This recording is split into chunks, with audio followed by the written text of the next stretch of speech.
Welcome to the MoxStars podcast. I am one of your hosts, Menace, and I'm here with Flash. What up? What is going on, dude? Nothing much, man. Are we recording? We are recording. Okay. Yeah. Sometimes you gotta ask. Yeah. Surprising. But yes, you are on record, so whatever you need to say, get it out of your system.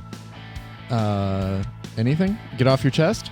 Nothing. I was just addressing the controversy last week. Not really a controversy. Just we failed to record. Yes. Yeah. So if you guys are unaware, I know some of you were missing last week's episode. We had a technical error. We had the system that we use to record the show went through an update, and then it totally reset all of our settings back to default. So we thought we were recording the entire time, and so when I went to edit the video, I pulled it up, and there was no audio attached to it at all. And so without audio, you're just watching me gesture like this without any noise, you know? So, Ritter, if you're wondering what I did on camera, you're going to have to watch the YouTube video. But today, it has finally happened. We can see every single card from Modern Horizons 3. The set has been officially spoiled, so we are going to roll through and talk about some of our favorite cards. But before we get into that, you can support the show by finding us on YouTube. And if you are watching us on YouTube, you can see our YouTube channel up on the screen. We have eclipsed 150 subscribers. Congratulations. Woo! But you can hit that like button, subscribe, and ring that bell for more notifications. You can also find us on all major podcasting platforms where you can leave us a 5-star review to show us that we are super duper cool and that you're super duper awesome for leaving us a sweet review. You can also support us directly through Patreon, where for $3 a month you can become an official Pepperhead. And for $5 a month you can become a Cherry Vanilla Pepperhead like UWP Quirt and Will Rule. And if you become a patron, you gain free entry into each of our bi-weekly giveaways. And this week's giveaway is a Borderless Foil Sacred Foundry from Unfinity, valued at about the same as our membership. So we're right at that mark. It is so pretty. And if you wanted a free entry into this giveaway, potentially earning yourself a Sacred Foundry, all you got to do is go on the YouTube channel to this video and leave a comment with what deck you are going to put this Sacred Foundry into. That being said, Ritter, you ready to get into it? Let's go. All right. Modern Horizons 3 is probably the most anticipated set for this year. We've all been very excited. We were very worried about what kind of power level we were going to see from this, how it was going to push the envelope, and how it's going to upset or the balance or potentially contribute to the competitive scene. So with CDH being our primary focus, we're going to talk about cards in that light mostly. I mean, if we come across a card and it has multiple purposes, we'll dabble in on that. But seeing as last week's episode got wiped from existence, it did not happen. We pretty much have everything to talk about. So this might be a longer episode. We'll try to keep it nice and tight. But the first thing I think we all got to talk about is the Eldrazi Titans are back. We knew Emrakul was back, but now we actually get to see the official text and printings for Kozilek, the Broken Reality, and Ulamog, the Defiler. So let's start with the worst of the two, Ulamog. Ulamog, the Defiler is a 10 colorless mana 7/7 legendary creature Eldrazi that says when you cast this spell, target opponent exiles half their library rounded up. It has Ward, sacrifice 2 permanents, and Ulamog the Defiler enters the battlefield with a number of +1/+1 counters on it equal to the greatest mana value among cards in exile. Ulamog has Annihilator X, where X is the number of +1/+1 counters on it. If you are unfamiliar with Annihilator, Annihilator is that when this creature declares an attack, defending player sacrifices that many permanents. Not That seems good. Yeah. That really implies annihilation. It feels like you're being annihilated. It's like to smithereens? Yes, to smithereens. This is, if this resolves, like, what is the likelihood of you just scooping? Like, it feels pretty high.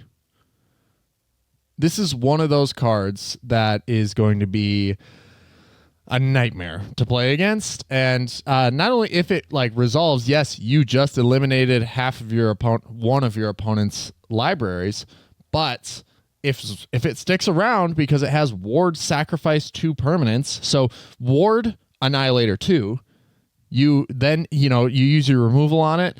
Hopefully you're not the one that had your half your library exiled, but it has to go. Otherwise it's just going to start eating everybody alive. It is a 3-turn clock for the entire board is what it feels like. You know what I'm saying? Like, now it's not the Ulamog of old. I think this is where they tried to balance it. It's a 7/7. It doesn't have indestructible. It, like, you can gang pile Ulamog, but it also depends how big the Annihilator is, right? Because it could just make you sacrifice all the creatures you have to defend with, and then your board state's poo-poo anyway.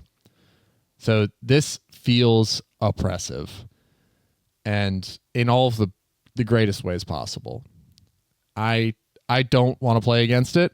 I know that some people will. I might even try to play it. That's how good it is. In CDH. Just to see what happens. Ritter, any thoughts on Ulamog? No, it seems like a cool card. You know what? I got nothing to say about it except for, hey, it seems great. I would love to play it myself. I would hate to see it played against me. Is that not what Magic is all about? Yes. Evaluating cards. Yeah, it is. Great Magic players do that, and that's why we're great Magic players. The other Eldrazi Titan is Kozilek, the Broken Reality. This is 9 colorless mana for a 9/9. When you cast this spell, up to 2 target players each manifest 2 cards from their hands. For each card manifested this way, you draw a card. You draw a card. Whoo! Whoo! Okay. Other colorless creatures you control get +3/+2. Now, I did not see that you were the only one drawing a card off. I thought it was whoever manifested drew cards. So this is actually way better than I thought it was. But basically, you cast this and you choose maybe yourself, or in Commander, you might choose 2 of your opponents, and you draw 4, like off of this. And then the benefit being is that when you manifest something, it is a 2/2 colorless creature. So if you were to manifest 2 cards from your hand, let's say 2 lands or an instant that is, or sorcery that isn't quite, it's too situational and you don't quite have the right moment for it, you then get a 5/4 in return. So your board state changes pretty dramatically if you decide to manifest those cards. But don't worry, you're going to replace them with the 2 cards you drew from that, or the 4 cards that you're going to draw from this. Wow. Yeah. Other colorless creatures. Now, that doesn't just lend to Eldrazi. Like, that is also artifact creatures. That is also, like, you can actually beat face pretty hard with this if you wanted to. Maybe not in CDH. It's this kind of a stretch. We've always sort of like talked about how fast the format is, and it's really hard for commanders and decks that beat face to stand out from all of the other decks that are built to be efficient combo engines. And so Kozilek, I think it's cool. I think it's great. Not as strong as Ulamog or as oppressive, but still, it's probably going to see play in other format, or at least in Modern, that where it draws you so many cards, it allows you to do so many things. Blah blah blah blah blah. Emrakul. We talked about this a few weeks ago when it was first introduced. The spaghetti monster is back. The one thing I want to say about this is that I think it's way harder to get out there than I had initially thought. When you madness, you have to pay 6 colorless mana, specifically 6 colorless mana. This is basically like saying if you were to discard this, you have to pay, like the equivalent is saying like you have to pay 6 black mana or 6 There's a green little mana. build around involved in cheating this out. Yes. You know? Like there's no cheating this out essentially. Yeah, it's not just You 6 might any cut mana. your cost a little bit, but you're not cheating anything. Yeah, exactly. You're cutting but not cheating, and so there are some more restrictions involved for sure. All right, Eldrazi Titans aside, they're really cool. They're really great. It's good to see these figures of Magic lore and legend to come back around and have new purpose. So I'm really excited to see, well, how expensive they are, because I think that's one thing that you can sort of denote from like sets is the value of cards generally lends to their popularity or their strength. So it seems pretty cool. The next card that I want to talk about, if you're on screen with us on YouTube, I'm just going to kind of keep going down all the colors here. But we have these flip face planeswalkers, which we've seen for a while now, but there's really only one that I think is worth talking about at the moment, and that is Sorin of House Markov. If you're unfamiliar, it's a 1/4 legendary creature, human noble, with lifelink, extort, and at the beginning of your post-combat main phase, if you gain 3 or more life this turn, exile Sorin of House Markov, then return him to the battlefield transformed under his own control. And he turns into Sorin, Ravenous Neonate, that also has extort. You can create a +2, create a food token, -1, deals damage equal to the amount of life you've gained this turn to any target, and then you can -6, gain control of target creature. It becomes a vampire in addition to its other types. Put a lifelink counter on it if you control a white permanent other than Sorin. So the thing that I like about this, and the reason why I think this has potential to see play in CDH, is because it is so easy to flip. It is land, cast 1 spell, extort that spell, it's going to flip. Like on the next main phase. And then when it flips, you can literally -1 it, because in Commander, you just gained 3 life, due to the extort. And then you can deal basically bolts anything. So as the turns go on, if this isn't answered, the second turn that this is on the battlefield, if this isn't answered, this just becomes mega damage to the face. You cast 2 spells, you extort them both, blah blah blah blah blah blah. Crazy damage from this just -1 that it produces.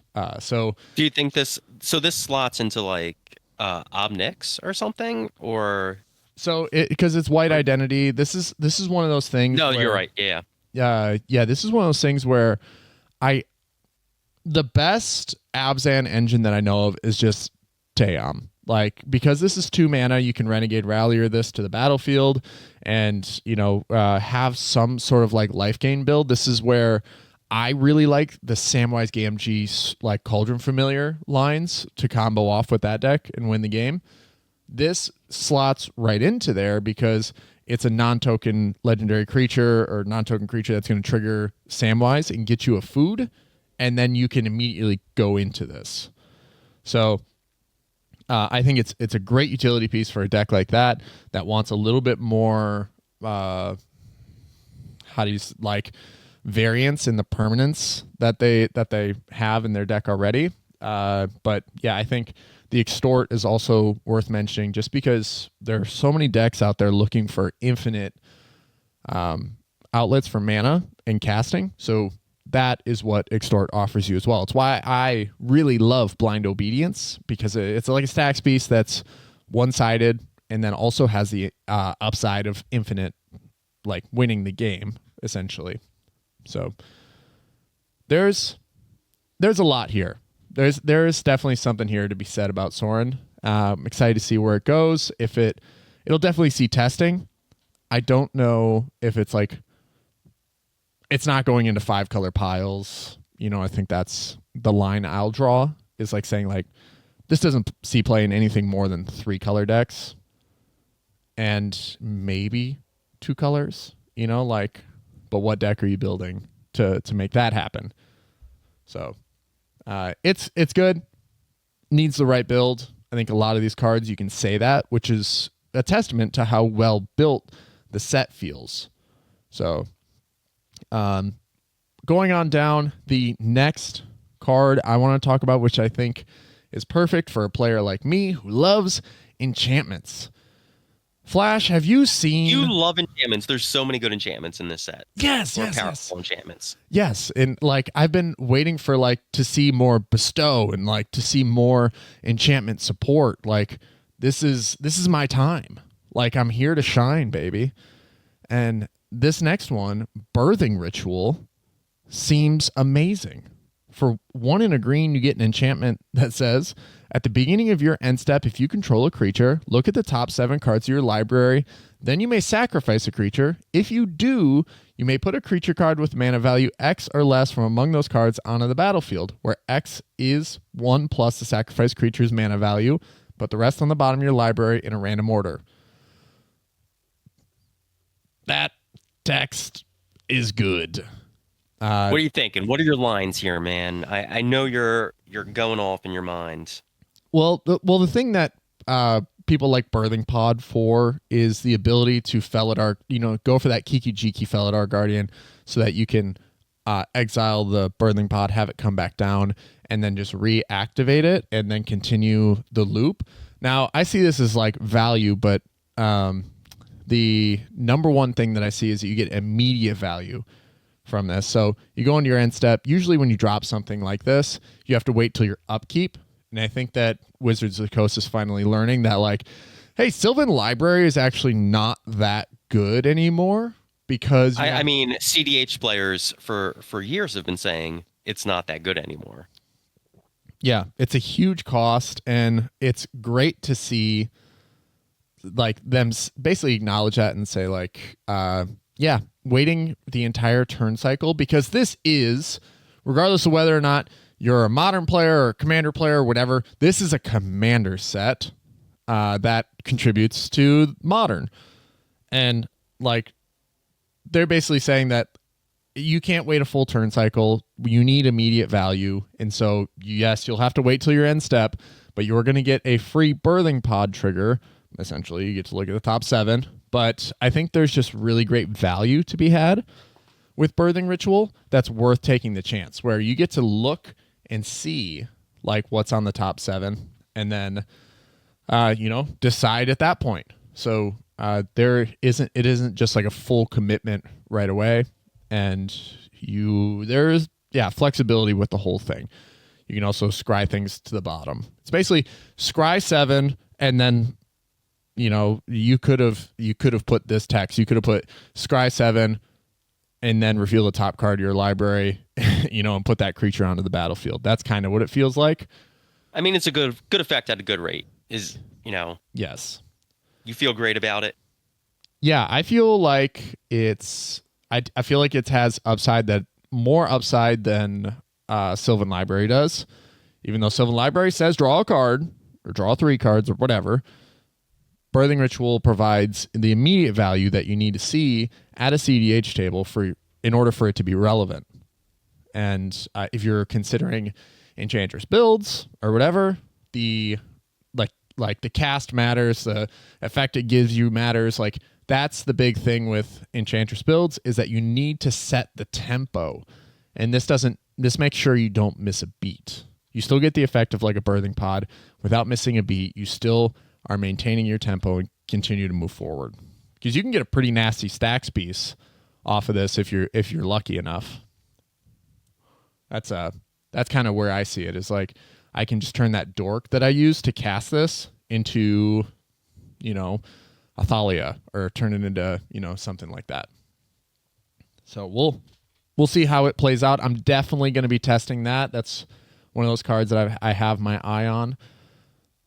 Moving down, though, we have we have Necrodominance, which is Necropotence. Essentially, it's 3. Yeah, it's a little bit worse, but it's Yeah, still. I feel like it's still pretty good though, right?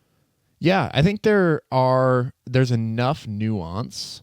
Like obviously you're like spot on by saying that it's a little bit worse because. Because it limits your hand size to 5, right? Mm-hmm.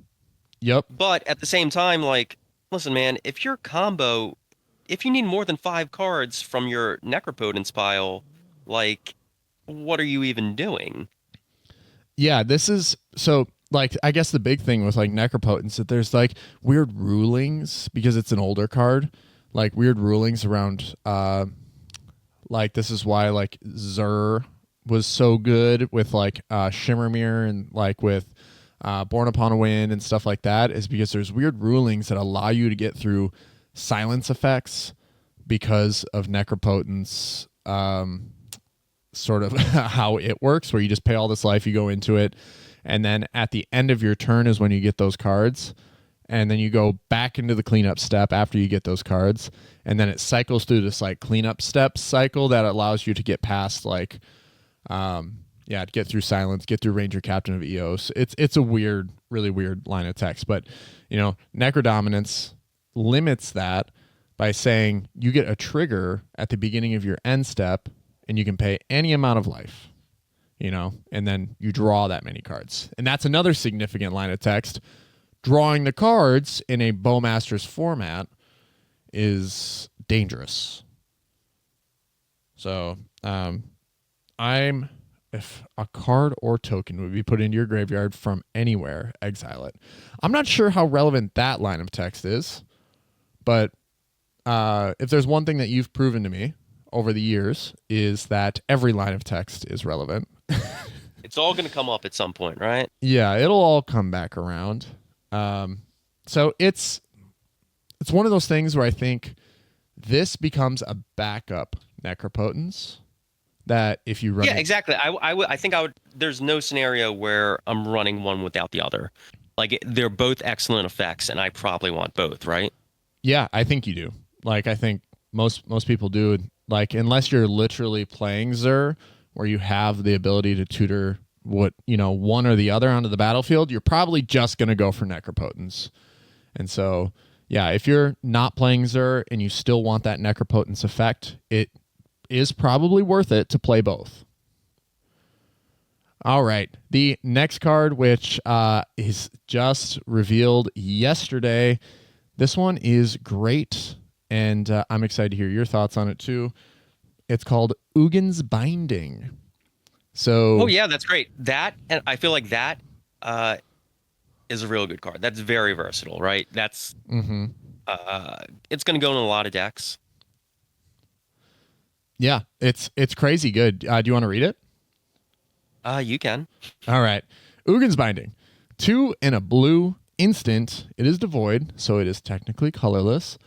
Return target non-land permanent you don't control to its owner's hand.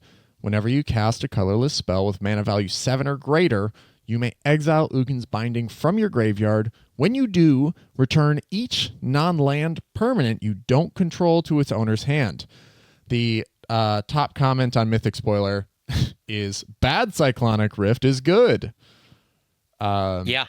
This is great because this is the beautiful thing about Magic set design and card design in general is that there's these little nuances that, to make cards take that next step, like to be that much more powerful. And this is a cast trigger that triggers an ability. It doesn't even it doesn't cast from the graveyard. It's not like whenever you cast a colorless spell, you may exile this and then cast it, returning each thing. No, it's like, no, it triggers off of the cast, and then that effect goes on the stack, and then it just happens. You have to stifle something or, figure it out that way. Yeah, I mean, a recurring theme is that like it matters how something goes on the stack, and like the wording of something matters. And this gets around some stuff uh that makes it good, right? Yes. Yeah. It has the ability to it has the ability to dance well in that gray area where it's really hard to interact with. Where this is also the bane of my existence. I for the longest time have hated Cyclonic Rift because there's no real way for a stack deck or for non-blue decks to be able to interact with Cyclonic Rift in a meaningful way. And then they printed another thing that is really hard to interact with in a meaningful way in any way. It doesn't matter if you're playing blue or not. It's like this, that's the one thing that I think is missing from this set is it's not that I guess it's missing because they did print a version of one, but a version of a stifle that is good enough or versatile enough to interact with something like this or just to interact with the game in a meaningful way. So Ugin's Binding, really crazy card, has a lot of potential. In CDH, I think this goes into like a Teferi build or a Urza build, but I'm not sure if it definitely doesn't move into the same category as Cyclonic Rift. That is it. Cyclonic Rift is just. I mean, Cyclonic Rift is an all-timer card. Yes, and they can't if they were to print something that starts competing with Cyclonic Rift, then what are we doing with our lives? So then we're just messing this game up, start to finish. But Ugin's Binding, really cool. We're probably going to see it played against us or see it played in some ways, but. Yeah. Another and it's at Mythic, so it'll be hard to find, hard to see. I'm sure it's going to be expensive. We get a reprint in white at Mythic, Recruiter of the Guard, for everyone to get their hands on. A CDH. That was a pretty staple. expensive card for a while, right? Have you seen that coming down? I haven't checked the price yet. I haven't checked it either. I would assume. Because yes. it was damn near $30 at one point, right? Yeah, Recruiter of the Guard and then Imperial Recruiter were also pretty much hovering around there. And then Imperial Recruiter got a few more reprints. Hopefully this is the time for Recruiter of the Guard to get those reprints to make sure that it also sits around that $10 level. We have the Flare Cycle, which I think last week's episode was when we actually talked about Flare Fortitude. I can't totally remember, but Flare Fortitude is the white. Well, we talked about everything last week. Yeah. And, just anything we want credit for, it happened in that episode, unfortunately. Yes. Yeah. Sorry. We predicted the World Series winner this year accurately. A lot of stuff went down. Yep. And I predicted the NBA Finals winner, and I put money down live on camera. So you're gonna have to just relish. Yeah, the MGM Sportsbook is going to have to figure that out, but they will pay out. We'll let you know with the results. But here we go. We have the Flare Cycle in its full completion here. We have Flare Fortitude, which if we talked about last week, we're just going to double back on it regardless. This is the instant speed white Flare that we were hoping for to make Rector decks viable, and that is pretty much all that needs to be said. You can sacrifice a non-token white creature instead of paying its mana value or mana cost, and then the effect is irrelevant. It's just not good enough. But it says until end of turn, your life total can't change, and permanents you control gain hexproof and indestructible. I think, we might have talked about this 2 weeks ago, but the problem, I think you and I can both agree here, Flash, is that if it doesn't say you don't lose the game, then it's not good enough. Yeah. It's like it needs. It's a pretty high barrier. I'm not gonna lie, but that is the barrier you gotta cross. Yeah, you're either playing with a full Teferi's Protection effect or a full Angel's Grace effect, and you can't really dance between the two and offer it up on the table and say, hey, here's your free spell. Yeah, a little bit of it does you no good. You need the whole thing, unfortunately. Yeah, and I think, to go to a different one of these flare cards, Flare of Cultivation. Notice how 4 out of 5 of these flares are instant speed. And the green Flare of Cultivation, it's been out for a while, but it has the same thing. You can sacrifice a non-token green creature, search your library for up to 2 basic land cards, reveal those cards, put one onto the battlefield tapped and the other into your hand. I think we're at a point where you can make that an instant. There's no landfall ability. No reason not to. Yeah, there's no landfall ability out there that's too powerful to not have this effect. Like, you're only getting one landfall trigger. We literally have crop rotation. Like, that I don't see why it's not instant speed. It's definitely for casual purposes, but whatever. That bad design on that one. The next card I want to talk about as far as like CDH is concerned, we'll see if this actually sees play, but it's a really fun card and it looks really cool. It's called Power Balance. And it's another one of those things I like. It's an enchantment for 2. I feel like a running theme in Modern Horizons 3 is like, hey, we're going to create functional reprints or complete the cycle on all-time cracked cards and just make them all a little bit worse. Maybe still playable, but just a teensy bit worse. Remember that thing you like? We've got Counterbalance at home. Yeah, and there's also the Allurin at home. Let me see if I can. Primal Prayers. Like, it's Allurin, but you have to spend energy to cast the spells. Like, they did a few sort of like reserved list adjacent cards that are just so much worse than the inspiration. And like, yeah, this is Counterbalance at home for the greedy players out there.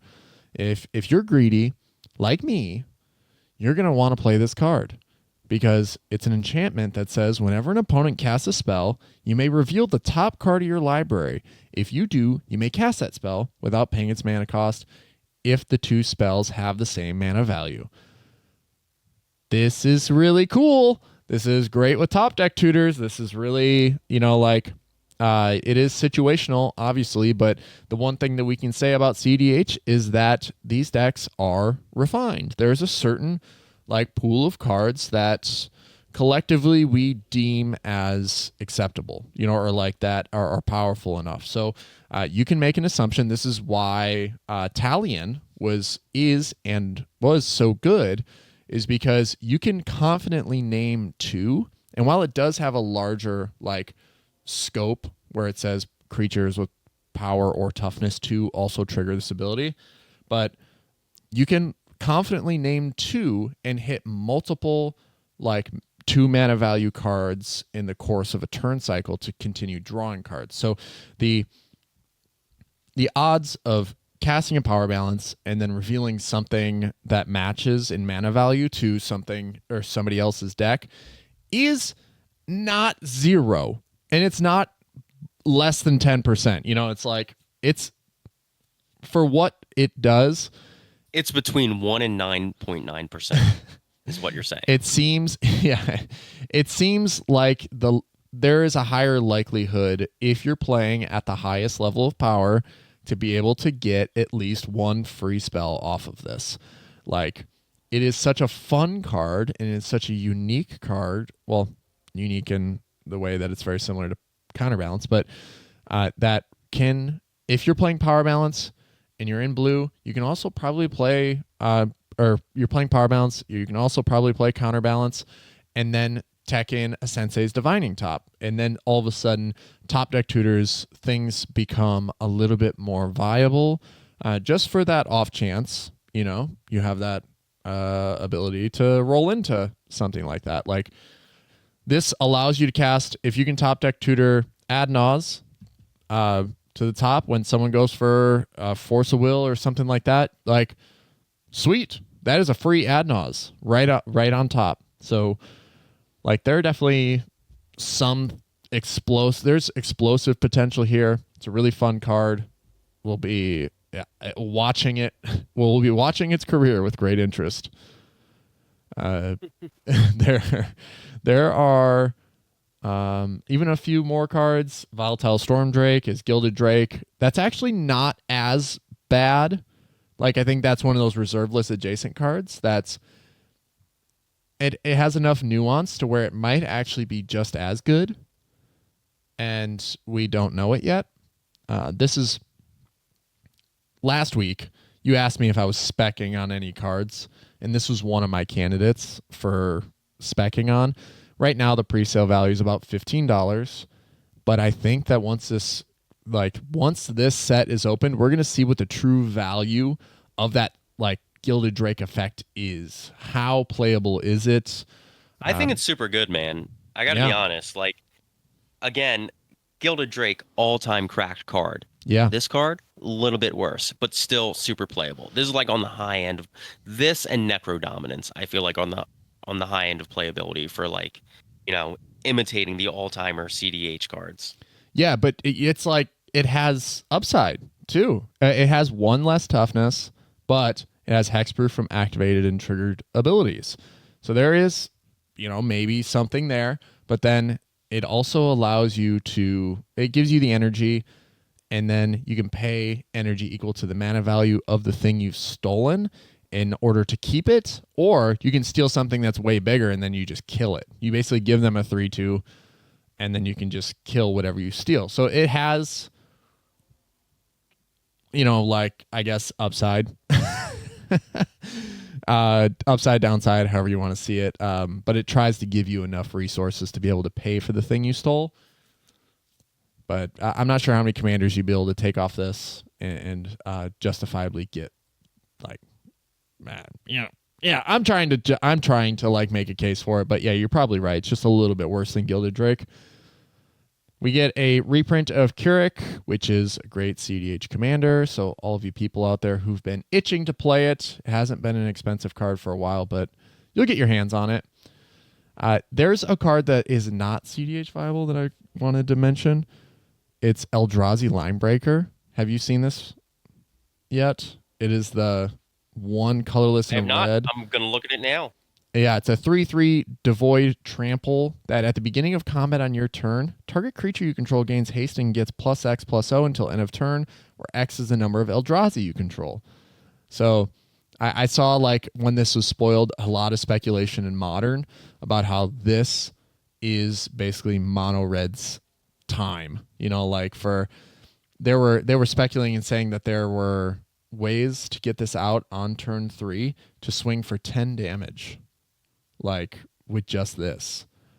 And I was like, what? You know, because it gives itself haste and it gives itself +1 at least. Yeah. So, yeah.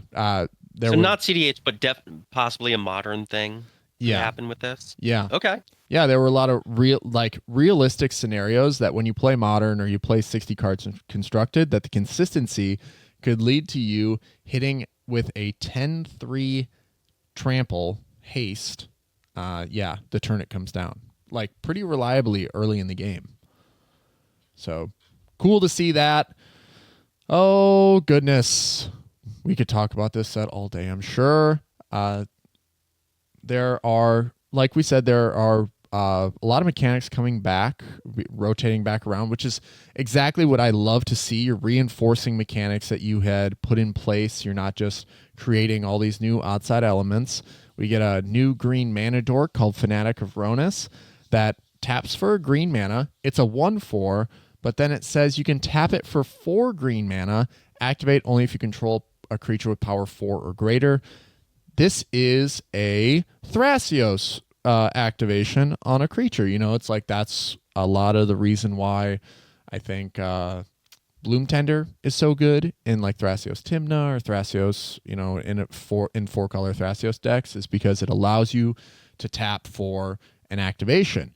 And I think that there is room here to say that, you know, if you were to play Crom or something of the like, you could get this to the point where it's, you know, it depends how consistent it is, but getting 4 mana off of a single tap for such a low barrier of entry is kind of crazy. Like, I think having a creature with power 4 or greater is not as rare or not as much of a limit as I might have thought in the past, but this is pretty good. And then it by the way, it has text on the bottom. It says you can eternalize it for 2 and 2 green. If you're unfamiliar with eternalize, you exile this creature from the graveyard, and then you create a 4/4 black zombie snake druid copy of it, and then it meets that threshold immediately, or the ferocious keyword immediately. So pretty great. Here we have Wheel of Potential, which we hate. We hate that. It's awful. Wheel of Fortune. It's not good. One of the worst Wheels of Fortune to be printed in recent memory. Yes. Wheel of Misfortune is far, far better. Here. Now we're getting into the card that I really wanted to double back on. We got another Birdsong card. Hopefully we'll see more of these in the future, but if you liked Swan Song, you might like this card. It's called Strix's Serenade. For 1 blue mana, it's an instant that says counter target artifact, creature, or planeswalker spell. Its controller creates a 2/2 bird with flying. Wah wah wee wah. We get another really great 1 mana counter spell. The question is it good enough? First impressions, Flash? I think it's pretty good. Like, anytime you're doing something for 1 mana, it's pretty good. Like, I don't know if it's as good as Swan Song. It's for sure not as good as Swan Song, in fact, I'm going to say. But it might make it in your 99. I think it's good enough to at least consider. Yeah, there are so many. It says artifact, creature, or planeswalker. So we all know. Yeah, I mean, even if you're keeping someone off of fast mana, like, that's pretty good. Like, I don't think planeswalker is going to be relevant that often, but you can counter someone's commander, or you can, keep a combo piece or fast mana off the board. It seems pretty good still. Yeah, like we all know there's one artifact that pretty much everybody is running in every deck they build, and that's the One Ring. Now, is it worth to run one card to prevent the One Ring from happening? Probably not, but there are 3 other players at the table who are playing the One Ring, and there's a high chance that when you have this, it does counter that. And there are many instances, like there are actually plenty of instances where the One Ring has saved the table from dying to me with Shalai Halar. So, like, and obviously I'm not going to be able to play Strix Serenade in that deck, but there are moments where preventing a player from getting protection from everything until their next turn is viable, and that's where this is valuable. The other thing is that Wash Away seemed good when it was initially shown, and that's from one of the Innistrad sets, but it has it's 1 blue mana counter target spell if it wasn't cast from their hand, and then you can cleave it to say just counter target spell. This is a 1 mana counter a commander and give them a bird. So that has merit. Like, this is going to be an all-time casual card. I think that this is going to be a more salt-inducing casual card, but an all-time casual card because it just stops a commander from landing, and that might be viable in CDH as well. We build decks that surround our commanders because they're cards we always have access to. So there is merit there. Now, the one thing that I will give Swan Song, give it the nod over Strix Serenade, is that Swan Song allows you to be offensive and defensive. You can be proactive or reactive. You can counter the counter that is preventing you from winning. You can counter the spell that an opponent is casting to win. Like, that value alone puts Swan Song in a different category. and where this is reactive only. And that is like kind of where I draw the line. And hopefully if they make more of these birdsong counterspells, they find that balance. They find a way to make, like maybe it's counter target planeswalker, instant, or battle. I don't know, but there's some wiggle room here where you can create a counter spell for 1 mana that starts to measure itself up against birds or like Swan Song. But yeah, good. Could it be great? Yes. Will it be great? We don't know. They're still yet to be seen. There's another white rare card out here that we touched on last week that has flicker potential, especially with something like Displacer Kitten. This is White Orchid Phantom for 2 white mana as a Spirit Knight 2/2 flying first strike that when it enters the battlefield, destroy up to 1 target non-basic land. Its controller may search their library for a basic land card, put it onto the battlefield tapped. Woo! Now, it's a pretty good card. I would love to flicker it. Would love to flicker the hell out of this because in CDH, not many people run basics at all. Even if you're on Tainted Pact, obviously you're not.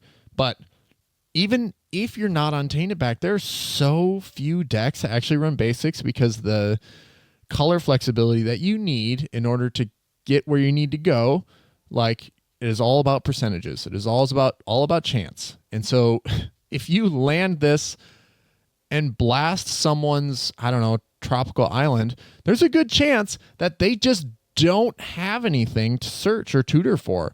And I've always been, like there are people who will tell me now that like, yeah, I always run 1 basic in case of, Path to Exile or for an Assassin's Trophy. I think now there are enough, like I could see a Flicker deck definitely making waves and making a top 16 because they were able to land this and they were able to just freaking decimate their opponents by getting multiple triggers every single turn cycle. So that is the best case scenario for this. That is where we'll live. I think that's where my imagination wants to stay, is the best case scenario. So, really cool card. I guess, do you think like a Brago deck could do it? Do you ever play Brago? I'm not familiar, unfortunately. No, Brago's like whenever he attacks, you can flicker any number of non-land permanents you control. So there's a few loops with it where you can just keep flickering your entire board infinitely. And it's kind of nutty. But that'd be really cool to see. All right. Rolling down. We're starting to dive into the uncommons. We do get an Orm's Chant reprint. That is a rare, unfortunately. There is one uncommon, 1 white mana enchantment. It's called Static Prison. That when it enters the battlefield, exile target non-land permanent and opponent controls until Static Prison leaves the battlefield. You get 2 energy. At the beginning of your pre-combat main phase, sacrifice Static Prison unless you pay an energy. 1 energy. So it basically says you get to exile a non-land permanent for 2 turn cycles. In CDH, that is an eternity. That thing is likely gone. So obviously I like enchantments. I like this. I wish it had flash. It doesn't. But it is unconditional exile target non-land permanent, which is pretty good. So we'll see where that goes. Anything in the uncommons that you saw there, Flash, that you wanted to talk about? Not really. We had that. You remember that really cool artwork that they were using to market the set? It was like that lady who was like mingling amongst a Hydra. Turns out it's not a no. Turns out that it's an uncommon non-legendary creature, even though the artwork was badass. Wish my eyesight was better so I could read the artist. Who did the art?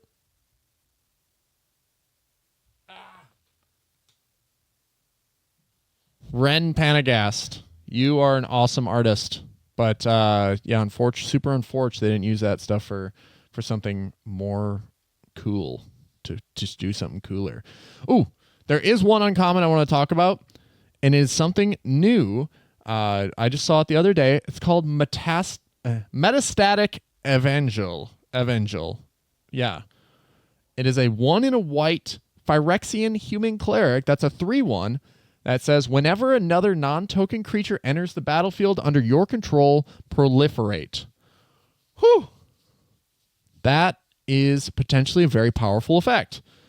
There are, like, obviously I can talk about Teom. I have a lot of experience with the deck. There are a lot of loops that just cycle creatures over and over and over again. You care about counters, and so Teom says every creature enters the battlefield with a vigilance counter. So as long as you're able to create these loops, you're never going to run out of counters. This is always going to sit there and always proliferate the vigilance counters, so you can continue to remove, and keep rolling forward. I think that might find play in that deck. That deck just keeps getting better and better because it allows pilots to be more creative with how they get to and through their lines.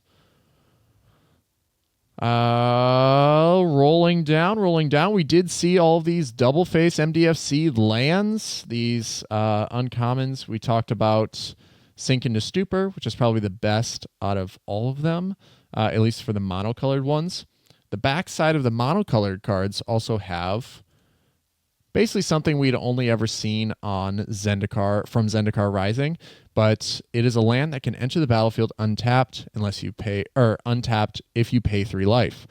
So this is where I think the design space is well balanced, because it's a single color land that you need the option. And we've always said that if a land comes in tapped without any conditions to have it untapped, it's basically unplayable. We do always say that, and in fact, we've been hammering that home a lot lately. And it's just true. Like, listen, one of the ultimate feel-bads in the game is getting mana screwed. And if you're mana screwing yourself by playing a land that you don't have the option to come in untapped, it sucks. Like, you're shooting yourself in the foot, and it just feels bad, man. Like, you're not getting to play the game, and it's your fault. Yeah, it is. It's tempo. You need to keep with the tempo of the game, and playing a tapped land oftentimes sets you back a step, because every other player is playing an untapped land, and they are now a turn ahead of you. They're pretty much a full turn cycle ahead of you because of that choice in deck construction. So there aren't really many reasons like to play that. Like, you can play those surveil lands, right? And we talked about the nuance and how that can be powerful and how they can also be limiting. And that is the biggest limitation. It comes in untapped. Or it comes in tapped. So we have now reaching the multicolored section of the set. There's one legendary creature I feel like is worth talking about, and that is Nadu, Winged Wisdom, a 1, a green, and a blue legendary creature, bird wizard. It is a 3/4 flying that says creatures you control have, whenever this creature becomes the target of a spell or ability, reveal the top card of your library. If it's a land card, put it onto the battlefield. Otherwise, put it into your hand. This ability triggers only twice each turn. Now, that sounds like a limit. Twice each turn. But in a 4-turn cycle. Yeah, 8. This only triggers 8 times in each turn cycle. Like, this card sucks. Why would I play that? Only 8 times. Yeah, it's like, obviously this requires a little bit of a build around. There are some artifacts, some enchantments, some things out there that basically allow you to infinitely target, or at least to the barrier of entry for targeting something is very low. So you can gain an incredible amount of value off of this. The big thing that I see here is that it's whenever the creature or creatures you control. So it's not just like, hey, Nadu has this ability. No, it's every creature. So it only triggers twice each turn. Well, twice each turn for each creature. 8 times each turn cycle for each creature. So there's a balance to be had in deck construction here where you're saying, well, I'm obviously going to be playing dorks. I'm obviously going to be playing, or I'm going to be playing creatures that have significant value or have abilities that are going to be able to target other creatures that I control to be able to make this go crazy. So this could be absolutely explosive in its potential. The one thing that I was really curious about is, and hopefully if you're listening to this, you can leave us a comment on YouTube or go to our Discord server, join the Discord server, and let me know, because I haven't found any ruling on it. But if Nadu is to leave the battlefield and come back, so the creatures would lose the ability that whenever it becomes target of a spell or ability, and then it would re-enter and it would give them that ability again. So does that reset the ability triggers only twice each turn line? Because the big thing that is about, yes, you can give multiple instances of certain abilities to creatures, but it has to, the wording on the card has to say this creature gains this ability. This just says creatures you control have this ability. They don't gain it. So I'm curious to see if Nadu leaves, comes back, is that a reset on the, this ability, so that you can just that lends itself to more loops, I feel like, so curious if if you can give me some insight on that or give us some insight. Leave us a comment on YouTube or find us in the Discord server. We're more than happy. We want to talk about, that specifically, but this set as well. All right. Multicolored stuff. Another Teon piece. We have Cursed Wombat. It allows you to put additional counters on things. You love to see it. Rolling down. We do get a bunch of these multicolored MDFCs, but like we said, if they come in tapped, they're not really worth playing. There's really only one that I can see that's worth playing as far as CDH goes, and that is the Selesnya one that's called Strength of the Harvest. It's an enchantment aura that says enchanted creature gets +1/+1 for each creature and or enchantment you control.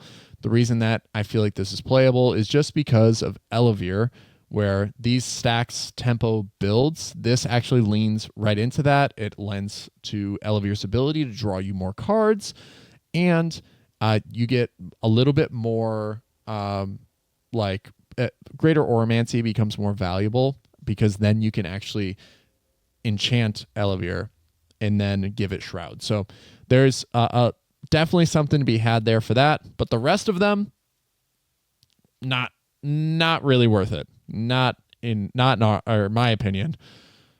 Any that you're seeing there, Flash, that you would play? No. I mean, again, it's just such a high barrier. Yeah. All right, we have colorless things. I think that these... Oh, there is the Commandment of Kozilek that I think is worth mentioning.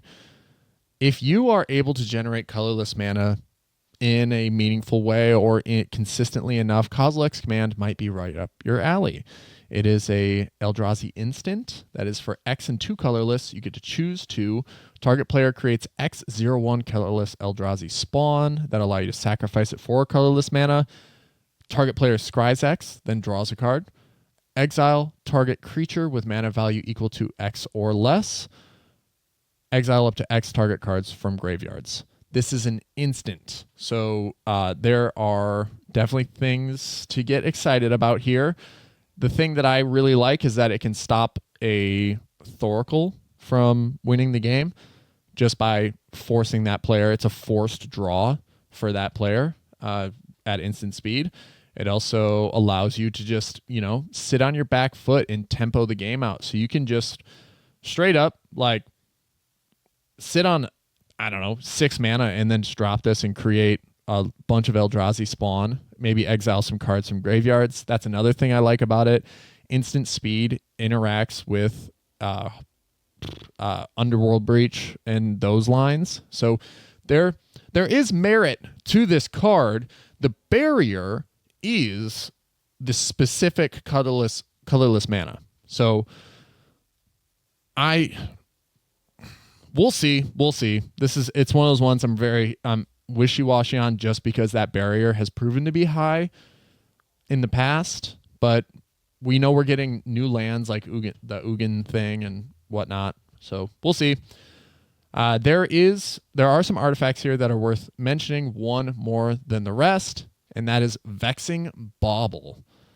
Have you seen this? Do you like or have you Yeah, it's a conditional stacks piece. Yeah. So Vexing Bauble, 1 colorless mana. Whenever a player casts a spell, if no mana was spent to cast it, counter that spell. You can also pay 1, tap it, sacrifice it, draw a card. So the big thing here is that this is a super low barrier of entry for something that prevents opponents from interacting or prevents them from casting shit for free. You know, like this stops Mana Crypts from hitting. This stops Mox Diamond, Moxes in general. So you can land this. If you're first in turn cycle, you can actually keep this and play it and then just sit there and watch as your opponents struggle to get off the ground. The other thing is that even Guy was saying that he's going to tech it into Dargo Ikra because it allows him to more aggressively pursue his lines, because if anybody is trying to get set up for the mid game, likely they're holding on to interaction that is free. So dropping this, they have to either interact with this and counter this, otherwise they're going to sit there and the rest of the table suffers as they watch him win the game, which I don't know if you knew this, but Guy just placed second at the Chaos tournament last weekend. So the deck that he showed on the show a couple weeks ago is actually going out there and performing and producing results. So the deck is only getting better with cards like this. So I think this has, well, not only does it stop those things and has all of those benefits, it also sacrifices itself to draw a card. So if you're at the table, you're the one controlling this, and then your opponents are basically at your mercy, you can say, I will pay the 1 mana, I will sacrifice this if you can keep the game alive. If you can, if you can counter that, I'll get rid of this. And that is a powerful piece of politics right there.